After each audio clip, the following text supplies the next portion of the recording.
Okay, so the gear shifter here has this spring on the bottom here that connects to that rod over there, like that. That's all there is here, I guess.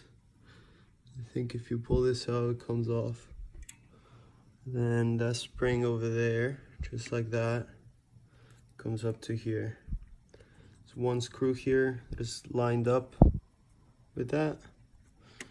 Now, a spring here connected back there and up here on this side.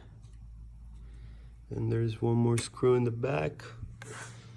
And this seems to have a spring too. Yep, it's underneath there. That's a spring. And that's it.